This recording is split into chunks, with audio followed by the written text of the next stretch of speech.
It's a project that we call Prospering Backyards, and this is an initiative that it's both art, science, community, and our objective is to try to find ways in which we can heal the soil. The state has confirmed the soil around many homes it has studied is contaminated with lead. Exide Technologies is located in Vernon and is surrounded by some of the most densely populated residential neighborhoods in LA County. Exide melts and recycles thousands of car batteries every day. They were doing that for more than 30 years. That means that all the dust that was in the air got into the ground, and the communities have been impacted by that. For me, it was a shock of learning how this is affecting that many families. I haven't seen any worms, any insects for many years. I haven't seen any life back here other than the grass.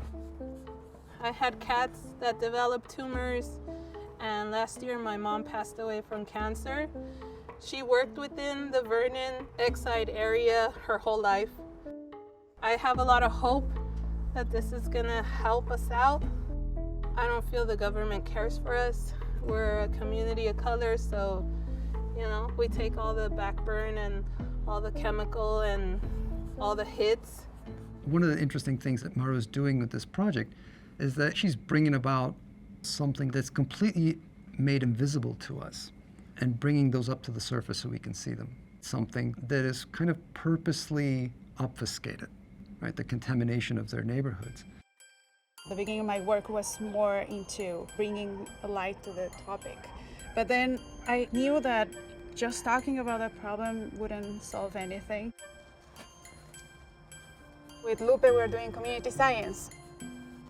We're testing a method that it's the use of natural elements, in this case zeolites, which are minerals that can be used to remediate because they have the capacity to encapsulate lead. So we applied zeolites in the whole area. We water after. Water activates zeolites, so when it's in contact with soil, it will be able to trap the lead. And also we have another treatment that has the zeolites, and on top of the zeolites we applied compost and mulch. So with that, we want to add another barrier and more diversity through the compost. So that means that compost is bringing microbes that are beneficial for the soil, and the mulch is also offering a layer that protects from creating dust again.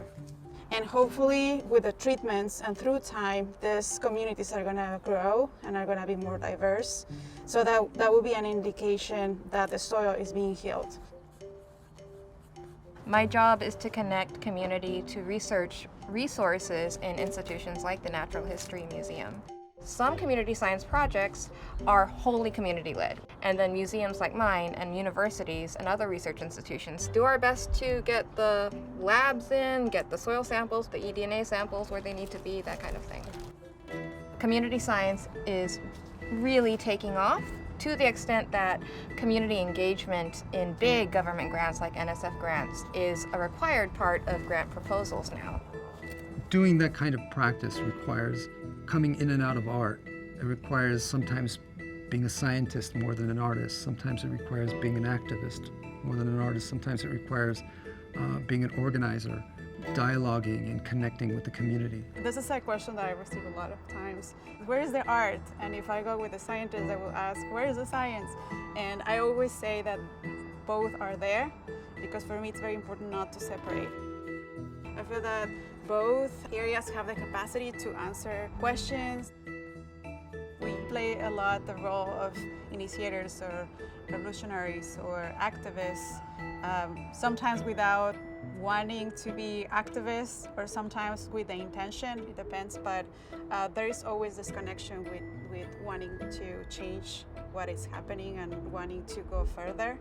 And I feel that in my case, following the steps of other artists that have challenged the concept of art, have challenged the idea, what can artists do, where should an artist be, and following that path too.